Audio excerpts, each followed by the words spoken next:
Chapter 6 The Potter's Wheel. Have you ever seen a potter going about his work? First he carefully chooses the clay, poking it, pushing it, feeling it between thumb and forefinger. After making his choice he wets it just so, with the exact amount of clean water, kneading it into fine dough with just the correct consistency. He then puts it on his potter's wheel and spins it at the right speed, then fastidiously fashions it into shape. Next he places it in the kiln, heated to the correct temperature. After the exact amount of time, not a moment before, not a moment later, he takes it out of the oven. Now the piece is ready. This is exactly how a soldier is made. How good he is depends on how good the potter is, how good his choice of clay was, and how good his hand was on the wheel. A cadet in a military academy is like clay on the wheel. When he is shaped, he is let loose in the oven of army life. How good a soldier he becomes depends on the fire that bakes him every day of his life in the army. I was only 18 when I entered the Pakistan Military Academy (PMA) in 1961. Winning a spot was a cinch for an athletic, intelligent boy. To begin with, there was a written test in Karachi. I was selected for further tests and went up to Rawalpindi by train and then on to Kohat in the northwest frontier. The tests were physical, mental, psychological, and medical. At one stage during the psychological tests, I was told to write whatever I was imagining at the time,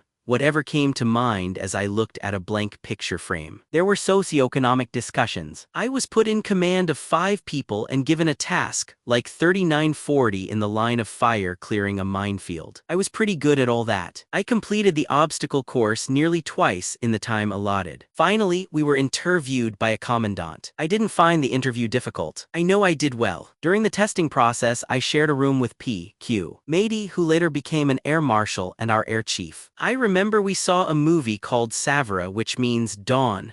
I was selected and we reported to the PMA. The PMA is a historic place. It has verdant lawns and beautiful red shingled colonial buildings in the lap of the Himalayas in a place called Kakal, near the town of Abbottabad, named after a British commissioner called Abbott. Imagine our excitement. A batch of fresh-faced young cadets in their new civilian clothes and immaculate haircuts as our truck rolled in. The senior cadets were waiting for us like predators. Now imagine our shock when our smiles were met with deafening commands. Crawl under the truck, now climb over it.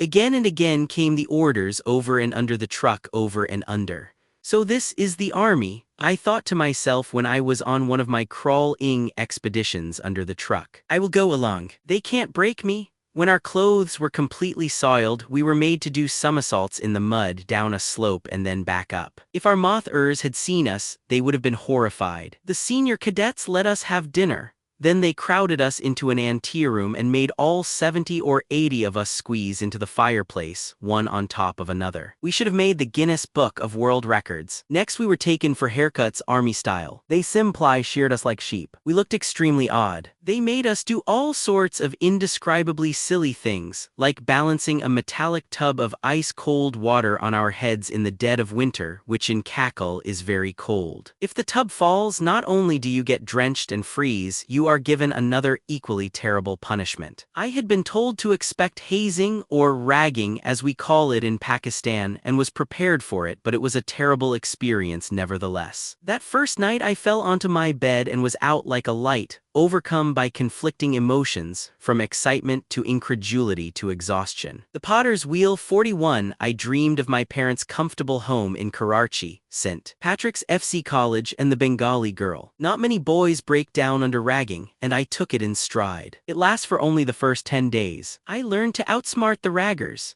I would do whatever they said, like front rolls, slowly so as to exert myself as little as possible, or I would simply hide in the bathroom until the ragging was over. I knew that they were not allowed to touch us. I knew too that when I became a senior I would be ragging the new cadets myself when my turn finally came. I didn't rag much and I was never cruel. I ragged with a purpose. To instill discipline and respect for authority in soldiers to be. Soldiers become a breed apart, a breed that willingly dies for its country without question. It was in the PMA that I actually started studying seriously. Fortunately, I learned that if I applied myself, I could excel. We were taught all kinds of subjects: science, mathematics, geography, military tactics, map reading, and of course, weapons training and drill. We were also taught how to command men and get the best out of them. We learned how to absorb psychological pressure and develop physical endurance. Above all, we learned about making decisions in a crunch, and no ordinary crunch. The kind that could mean the difference between life and death, yours and others. If the men under you don't trust your decisions, they will not have the confidence to go into battle under your command. A military academy is a great place to learn how to be a man who can deal with a crisis, provided it is a good military academy. The PMA is the best in the world. I did well in the PMA and was one of the top cadets in my course, one of the 10 sword carriers. If not for my nonchalant attitude and my tendency to react badly to irrational authority, I would have done even better. Frankly, I was quite an ill-disciplined young man, quarrelsome and irresponsible. I was one of 4 candidates shortlisted to go to Sandhurst, England to complete my training, but another cadet, Ali Quli Khan Kodak, was selected. He retired as a lieutenant general and chief of general staff when I became army chief. But I suspect that his retirement, which was optional, had more to do with disappointment at not becoming chief himself, which is perfectly understandable. 42 in the line of fire, I was sometimes careless. Once during an outdoor exercise, my platoon commander asked me to look at the other cadets and tell him what was missing from my uniform. I looked but could not figure out what they had that I lacked. He asked me to touch my damn head. It was bare without a helmet. I was marched in the next day for punishment. Quick march, right turn, halt, salute, screamed the drill sergeant. The platoon commander was so impressed by my drill that without imposing any punishment he ordered the sergeant, good drill, march him off. In fact, my physical bearing and drill were so good that I passed my saluting test on the first try with a special commendation from the adjutant. "Which cadet college do you come from?" he asked. When I told him I was from Foreman Christian College and not from a cadet college, he was quite surprised. Later, during a parade rehearsal, he singled me out for a drill demonstration to the whole battalion of senior cadets. This got me into immense trouble with my seniors for having the audacity to show them proper drill.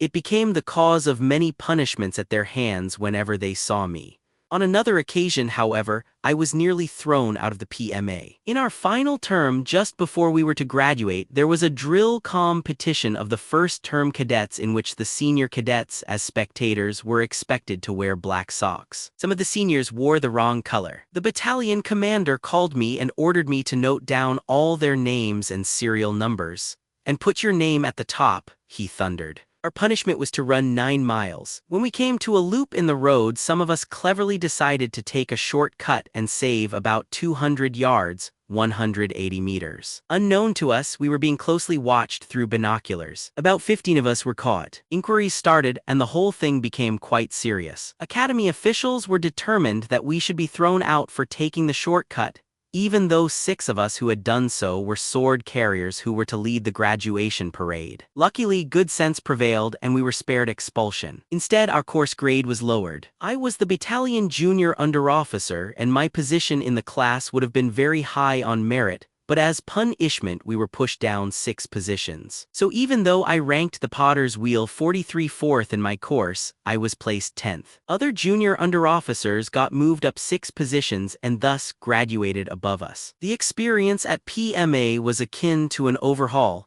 being taken apart and put back together differently. Gaining acceptance into the school was like being chosen as the right clay. The PMA wet us the clay and placed us on the potter's wheel, ready for fashioning by the potter's hand. Once fashioned, we were all set to be baked and hardened in the kiln. I was now ready for the army, guided by the maker's hand.